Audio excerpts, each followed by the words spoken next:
Pasangan Bapak Prabowo Subianto dan Mas Gibran Rakabuming Raka. Mereka akan melanjutkan kepemimpinan negara sebagai presiden 2025. Kita ulangi ya. Nanti gampang dikat. Nanti dikat ya. Selain itu, dalam Pilpres yang lalu, kita juga berhasil memberikan kontribusi besar dalam kemenangan pasangan. Kita ulangi. Ya. Selain itu, dalam Pilpres lalu, kita juga berhasil memberikan kontribusi besar dalam kemenangan pasangan Bapak Prabowo Subianto dan Mas Gibran Rakabuming Raka. Mereka akan melanjutkan kepemimpinan negara sebagai presiden periode 2024-2029. Sebagai presiden dan wakil presiden. Assalamualaikum warahmatullahi wabarakatuh. Nggak ada angin, nggak ada hujan. Aromanya seperti ada sesuatu di balik layar. Alhamdulillah, wassalatu wassalamu ala rasulillah, wa ala alihi wa ashabihi wa mawalah, la hawla wa la quwatah illa billahil aliyil azim. Teman-teman semuanya, publik hari ini bertanya-tanya, Bapak Airlangga Hartarto, Ketum Golkar, mundur atau diminta mundur? Padahal ya teman-teman, Munas Golkar ini akan dilaksanakan pada bulan Desember nanti. Ya wajar jika banyak pihak yang bertanya, ada apa ini? Airlangga Hartarto tampak dituntun orang lain saat membaca surat pengunduran dirinya. Seperti mendengarkan suara orang lain pada video yang beredar luas di mana-mana. Nah, ini ada paksaan nggak sih? Kan begitu. Nah, oke. Untuk biar nggak kemana-mana gitu kan, biar langsung to the point, apa yang perlu kita bongkar pada saat kesempatan kali ini, mari kita simak, perhatikan dulu gitu kan, kita kasih reaksi paling top lah pokoknya, karena memang Bang Airlangga ini sekali lagi nggak ada badai, nggak ada hal-hal yang mesti dicurigai publik gitu kan, tetapi ada sih bocoran sebenarnya bahwa sehari sebelum kemudian tadi mengundurkan diri, Bang Airlangga Hartarto itu sudah ketemu empat mata dengan Presiden Jokowi. Santer kemudian, ini menjadi sangat bias sobat ya, bahwa ketika Airlangga Hartarto gitu kan membaca suara pengunduran dirinya, beliau itu menekankan, seperti ada penekanan terhadap nama Gibran Rakabuming Raka. Apakah Presiden Jokowi ini pasang badan terhadap kecurigaan publik mundurnya Airlangga Hartarto? Oke, kita simak videonya biar kalian pada tahu, jangan sampai di skip ya, karena ini fakta dan ini akan menjadi sejarah bahwa nggak ada hujan, nggak ada angin, tiba-tiba badai begitu kencang menerpa Partai Golkar. Tapi perlu saya refleksi, tahun kemarin gitu kan, Demokrat juga diobok-obok sebenarnya oleh seseorang gitu kan, dan itu diduga kekuatan tangan sang raja gitu kan, sang presiden. Tapi apakah Golkar hari ini yang justru kena tendangan bebas oleh Istana Merdeka? Oke, kita lihat faktanya berikut ini teman-teman semuanya.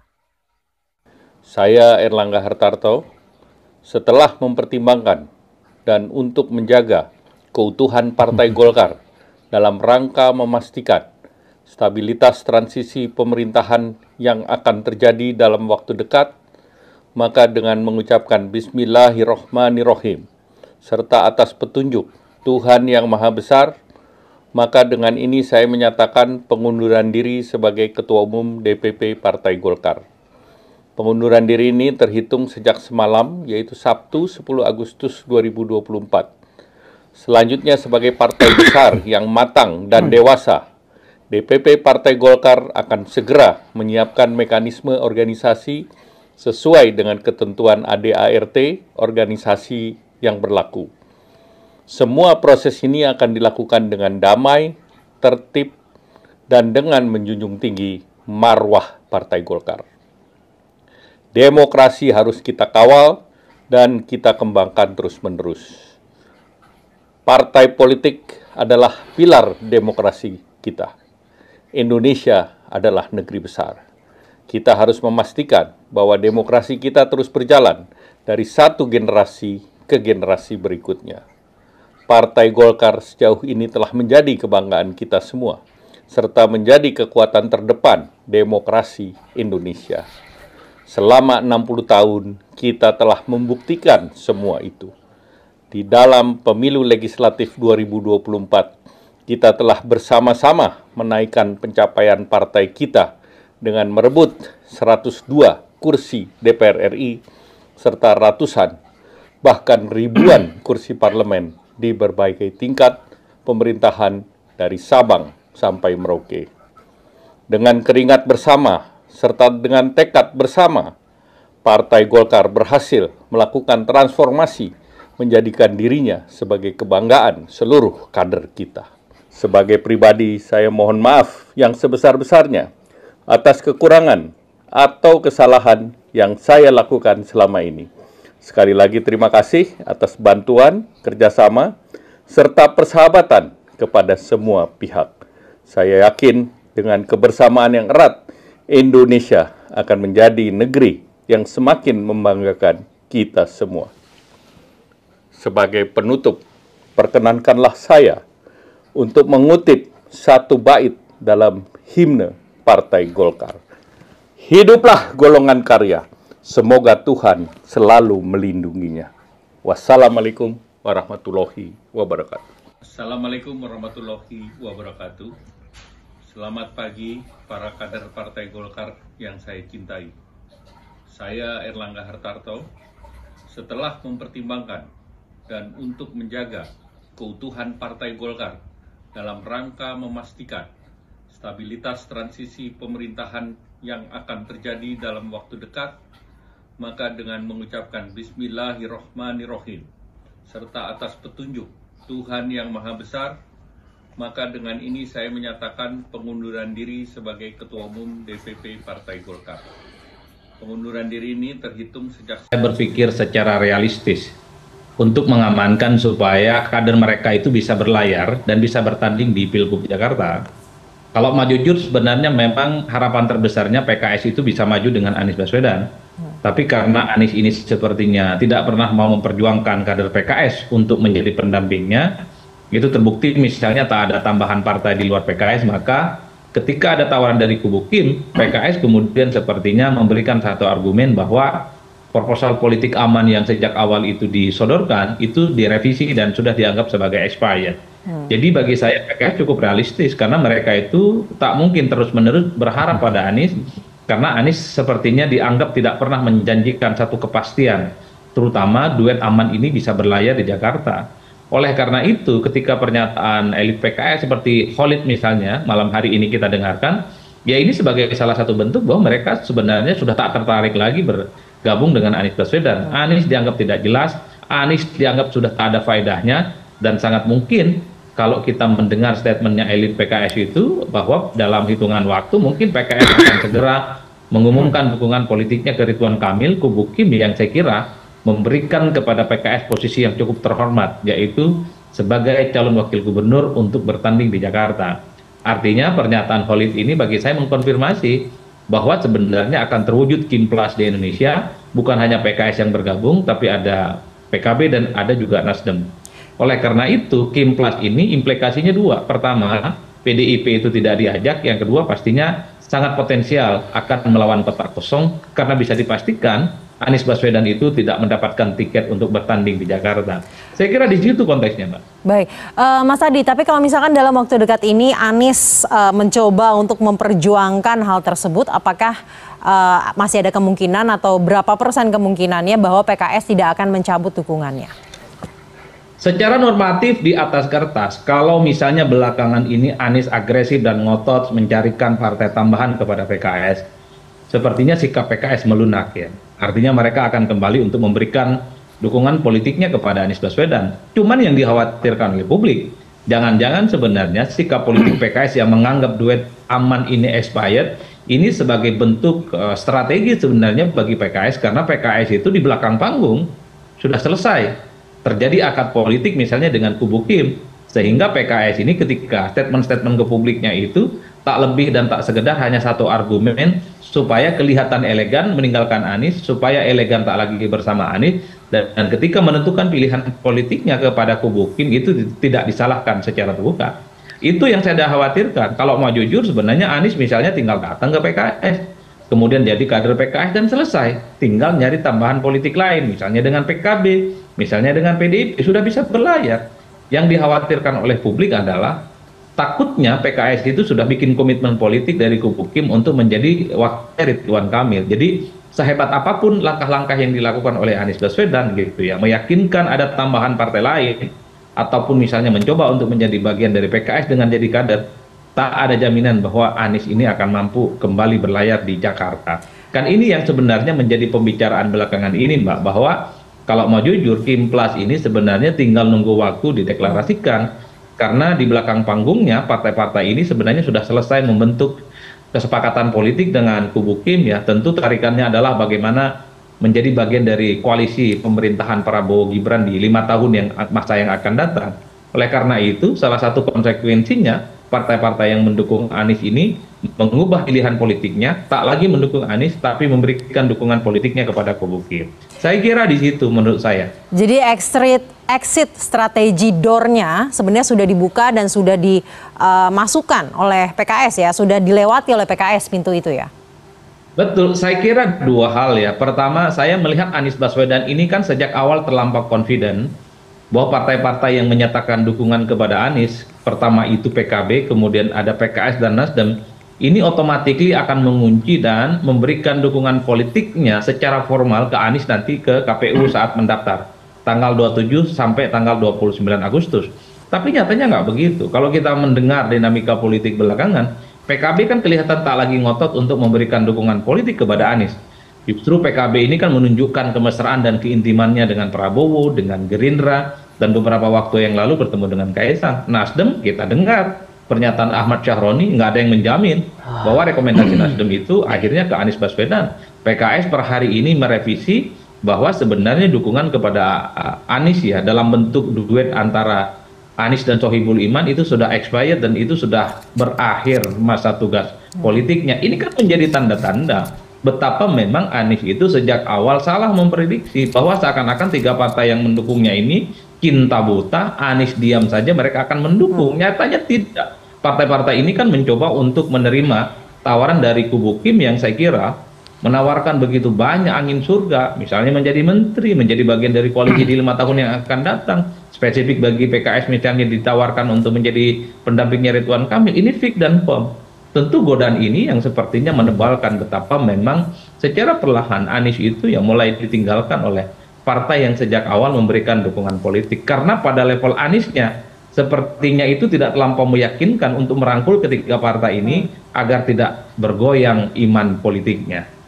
Berbicara di belakang layar, tadi sudah dijelaskan analisanya bahwa partai-partai ini sebenarnya sudah sepakat di belakang layar. PKS juga sebenarnya sudah memberikan pernyataannya Presiden PKS Ahmad Syahiku bahwa komunikasinya terus terjalin. Kita dengarkan dulu Mas bersama. Bahwa pimpinan PKS telah berkomunikasi dengan Bapak Prabowo Subianto sebagai Presiden Republik Indonesia terpilih pada Pilpres 2024. Tentu saja kita juga memahami bahwa hubungan PKS dengan Pak Prabowo Subianto ini sudah terjalin sejak pemilu Presiden 2019 dan pemilu Presiden sebelumnya tahun 2014. Oleh karena itu, Musyawarah Majelis Syuro yang ke-11 ini mengamanatkan kepada DPP PKS untuk melanjutkan komunikasi yang telah berlangsung baik kepada pimpinan-pimpinan partai, tokoh-tokoh keumatan, tokoh-tokoh kebangsaan sebagai upaya untuk membangun Indonesia yang lebih baik.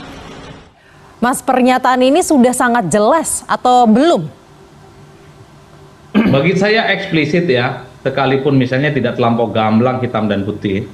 Dulu PKS itu kan menolak tawaran untuk menjadi bagian dari Kim.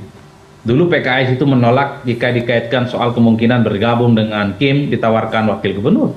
Itu pernyataan yang hitam putih karena saat itu berharap bahwa proposal politik ya duet antara Anies dan Sohibul Iman bisa berlayar, tentu dengan tambahan partai politik yang lain.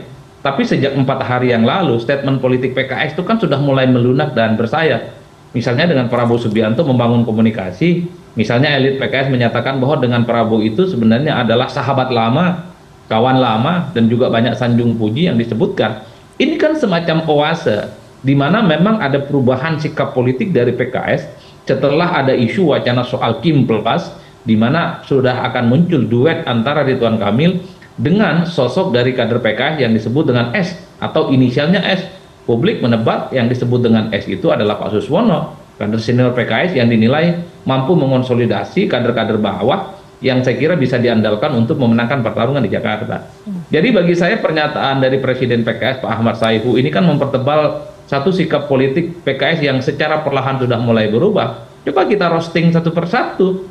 Bagi PKS, dukungan kepada Anies sudah expired ya. Yang kedua misalnya mereka membangun jembatan komunikasi politik dengan Gerindra dan kubu Kim. Yang keempat ya adalah mereka mengatakan bahwa membuat skenario yang lain ketika proposal aman itu sudah bubar dan tak lagi bisa diharapkan. Ini adalah sikap politik yang kalau kita hitung dari 2 bulan, 1 bulan yang lalu tak pernah kita dengarkan dari PKS. Tapi per hari ini menjadi penebal sebenarnya di mana PKS itu hampir bisa dipastikan sedang menjalin komunikasi politik yang intensif yang sebenarnya menurut dugaan publik ini sudah selesai di belakang panggung. Sudah ada pembicaraan dari hati ke hati. Untuk Pak Erlangga Hartarto sekelas Ketua Umum Golkar menyebut nama inisial S sebenarnya sebagai pendampingnya Ridwan Kamil, saya kira ini adalah info A1 yang terkonfirmasi kepada publik bahwa S itu reverse to-nya mengarah kepada elit yang saat ini sedang dipergunjingkan, yaitu kader PKS untuk bisa bersandingan dengan Ridwan Kamil. Jadi saya kira jalan bagaimana PKS sebenarnya menuju ke kubu Kim ini sudah sangat terang benderang dan sangat terbuka. Kalau tidak salah, tanggal 20 Agustus ini PKS akan segera mengumumkan secara serentak kepada siapa mereka berkoalisi, kepada siapa mereka itu akan memberikan dukungan politiknya, termasuk misalnya akan menyebutkan kader-kader mereka yang bertanding di kabupaten, provinsi, dan kota, dan duet termasuk yang ada di Jakarta akan segera diumumkan. Itu informasi yang disampaikan oleh PKS secara terbuka. Jadi bagi saya soal PKS ke Kim ini sebenarnya tinggal nunggu waktu. Baik. Publik sudah menyimpulkan bahwa sebenarnya PKS tak lagi bersama dengan Anies. Oke teman-teman semuanya, ya salam bahagia. Semoga kejadian Golkar ini tidak terulang kembali, karena bagaimanapun cara yang dirasa tidak elok ya kalau kemudian ketika seorang ketua umum partai gitu bermasalah gitu, kemudian masalahnya yang berhubungan dengan tindak pidana korupsi misalnya dijadikan alat untuk kemudian mengambil paksa posisi ketua umum misalnya, dan ini apa ya, demokrasi kita ini terancam sebenarnya, bukan hanya tidak baik-baik saja tapi dalam kondisi sebagai apa sistem yang terancam gitu. Artinya melihat bahwa banyak sekali tidak hanya Golkar yang hari ini mengalami ombak yang dahsyat sekali menghantam perahu layar Golkar gitu kan. Sebelumnya Demokrat gitu kan, Partai Demokrat ini masih sangat kokoh dan sangat kuat pendirian sehingga Partai Demokrat selamat gitu dari berbagai hantaman yang barangkali memang unsur-unsur apa pengambilan alih tuh ada di situ gitu. Bahkan sampai aduh kemarin tuh kita justru ketika misalnya tuh Demokrat pindah haluan ke kubu Prabowo Gibran, ini mungkin barangkali opsi yang lain kan begitu. Itu penilaian publik karena memang bener-bener waktu itu ya Golkar Demokrat gitu kan ini sedang diserang mulai dari segi hukum dan lain sebagainya, sehingga apapun yang terjadi terhadap partai-partai politik yang sudah mengakar di bumi pertiwi ini, kemudian ketua umumnya memang dibiarkan misalnya ya melakukan hal-hal yang melanggar kode etik sebagai ketua umum atau melanggar konstitusi negara atau bahkan melakukan tindak pidana korupsi, kemudian hal tersebut dijadikan alat. Ini satu tradisi yang dibangun oleh dinasti rezim ini gitu. Bahkan ini tingkat desa juga begitu. Kabarnya dari Mahfud MD kemarin kan begitu. Jadi kalau pengen aman gitu kan, dukung salah satu paslon pilpres gitu. Nah, tetapi kalau misalnya kepala-kepala desa di beberapa daerah di seluruh Indonesia misalnya, kata Mahfud MD, kalau misalnya tidak mau nurut gitu akan diusut. Dan ini satu politik yang terencana gitu. Kemudian ya nasibnya seperti Golkar yang tidak ada angin, tidak ada hujan. Kemudian ketua umumnya Airlangga Hartarto gitu kan harus memundurkan diri. Ya, semoga barokah, semoga penuh dengan manfaat, dan mari kita kembalikan Indonesia kepada sistem demokrasi yang damai, yang berkeadilan, yang apa namanya ya, yang seluruh masyarakatnya merasakan keadilan ya di semua, jangan hanya para pejabat yang kemudian ya sudah jadi maling negara, tetapi kemudian mereka malah dipenjaranya sebentaran doang ya. Kalau maling ayam, aduh, luar biasa gitu. Nah ini keadilan yang kita harapkan semoga bisa segera tercapai ya, karena memang bagaimanapun ini nasib Golkar yang tiba-tiba menjelang pilkada serentak ini kena ujian yang luar biasa, meskipun secara narasi Bang Airlangga Hartarto gitu kan pamit baik-baik demi Golkar gitu kan, dan lain sebagainya lah seperti yang kalian saksikan tadi. Tetapi sekali lagi jangan-jangan ada demi yang kemudian tidak diungkapkan gitu untuk dan ini sifatnya gara-gara kena skakmat gitu, skakmat. Oke, jangan lupa untuk terus mengawal perubahan untuk Indonesia yang lebih baik gitu. Allahumma sholli ala sayyidina Muhammad wa ala ali sayyidina Muhammad. Assalamualaikum warahmatullahi wabarakatuh.